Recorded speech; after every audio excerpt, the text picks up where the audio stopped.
Welcome top news today. Michael Flynn leaving his plea hearing on December 1st by Chip SomodevillaGetty Images. In a year of the non-stop bizarre, President Donald Trump's enduring affection for Michael Flynn has stood out. Trump, according to James Comey, cleared the Oval Office to ask the then f.b.i. director to go easy on Flynn. Even after firing his national security advisor for lying to his vice president, Trump went out of his way to publicly declare Flynn a wonderful man. Even after Flynn pleaded guilty to a felony and began cooperating with special counsel Robert Mueller, Trump wailed that he felt very badly for Flynn, whose life was being unfairly destroyed. So the news that Trump's defense lawyers are preparing to turn on Flynn and attack the former lieutenant general's credibility seemed like a big deal. Unless you are a defense lawyer, imagine that a defense attorney is going to attack the prosecution's witness if Flynn has anything bad to say about Trump, says Sol Weisenberg, a Washington white-collar defense attorney who was deputy independent counsel in the Whitewater and Lewinsky investigations. Wow, the next thing you're going to tell me is Dewey took Manila. If Flynn has some real dirt on Trump, then, yeah, we'll have to destroy him, but those are very large ifs. Preparing to go after Flynn could merely be due diligence and not confirmation that Trump's lawyers believe Flynn's testimony will be truly damaging. Indeed, as former Assistant U.S. Attorney Andrew McCarthy has argued most persuasively in the National Review, prosecutors typically strike plea agreements only around the highest provable charge, and for all of Flynn's apparent legal exposures, he pleaded guilty to the fairly pedestrian count of lying to the FBI. Maybe that's the best that Mueller's got against Flynn. And maybe Trump's attachment to Flynn isn't driven by nervousness that the former Marine can connect the dots between the 2016 campaign and the Russian government. It isn't difficult to believe there's an actual human bond between the two men. They share a bitterness about how they were treated by Barack Obama, Trump because he was ridiculed by the former president, Flynn because he was fired by the former president's lieutenants, as well as a visceral hatred of Hillary Clinton. And Flynn took Trump seriously early on, advising the campaign beginning in October 2015. Trump is pathologically in need of outside approval, and he craves it in particular from men in uniform, going back all the way to his teenage days as a student at the New York Military Academy, and more recently as salve against the criticism that he dodged service in Vietnam. It's why Trump is always blustering about "my generals." Flynn was the first. Trump's attorneys, however, don't care about sentiment, it's their job not to. Yet yesterday's leak is equally interesting as political strategy. It signals to Trump's conservative media allies, who have already tried to paint Flynn as an Obama plant, that they're free to turn up the attacks on Flynn to trash him as one more enemy of the president, which in turn embellishes Trump's outsider image with his hardcore voters. Perhaps more significantly, the leak signals to Flynn that if he follows through on his plea deal and testifies damningly against Trump, the general can forget about a presidential pardon. On the other hand, if Flynn were to buck Mueller to reflip, so to speak, a pardon would still be possible. Mueller, however, seems to have wisely anticipated such a chess move by crafting a plea deal that basically guarantees Flynn won't serve any time in jail. The special counsel reduced the temptation to not cooperate and be rewarded by a pardon. All of which might help explain the recent weird tweet by Flynn's brother, who told Trump it is about time you pardon General Flynn. It was understandable as sibling sympathy, but it also came across as strangely anxious. Flynn has a great deal. I know he's going to be a felon, but he's going to get probation, and all he has to do is testify about something that's not so important.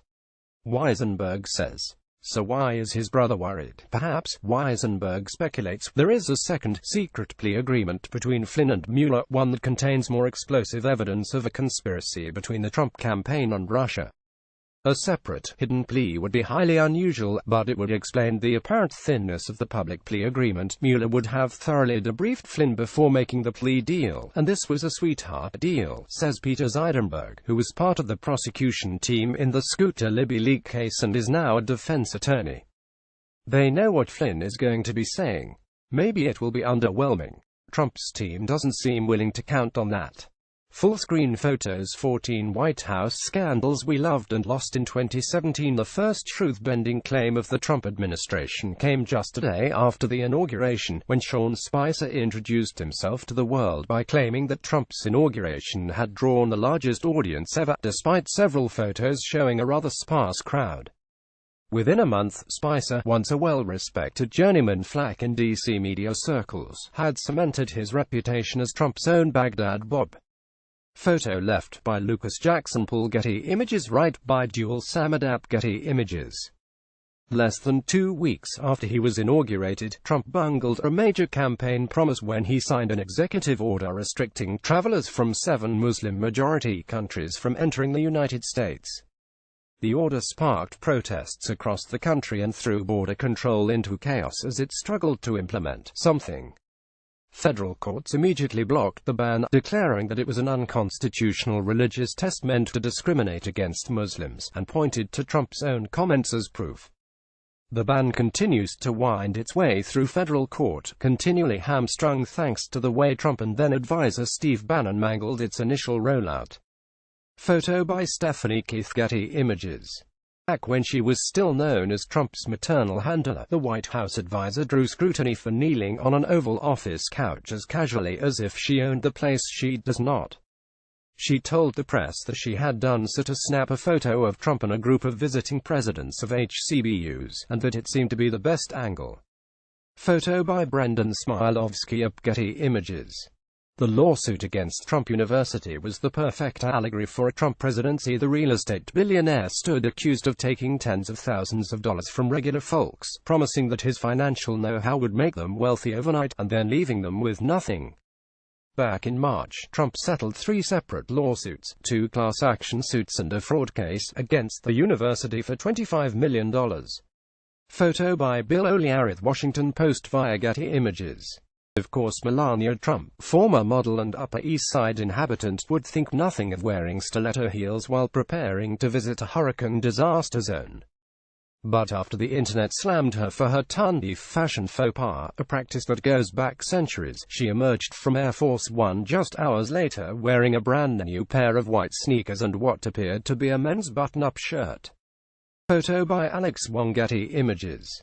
North Korea's 3 generations of punishment law dictates that if a citizen commits a crime, they and their entire family will be sent to prison camps, and the next 2 generations of children will remain there. Somewhat similarly, Donald Trump declared that Steph Curry's refusal to attend a White House ceremony acknowledging the Golden State Warriors NBA championship meant that the entire team's invite was withdrawn. When NFL player Tom Brady's turn came for a White House invite, he sidestepped controversy by claiming an illness in the family. Photo by Maddie My. Getty Images. Of all the Trump administration officials who habitually use taxpayer dollars to fund the private jet travel, Tom Price, the former Health and Human Services Secretary, was the only one let go because of it. Granted, his plane use was egregious compared to the other cabinet members being investigated, whereas Ryan Zinke, Steve Mnuchin, and Scott Pruitt racked up a few $1,000s in dubious flights to their homes. And to the occasional donor party, Price spent $400 on flights to places like Nashville where his son lives, Philadelphia which is less than a 2-hour train ride from D.C., and St. Simons, a private island in Georgia where he and his wife happen to own $1 million property. Such graft somehow infuriated Trump, who told reporters that he was not happy with Price's plain profligacy. Photo by Jabin Botsford. The Washington Post via Getty Images.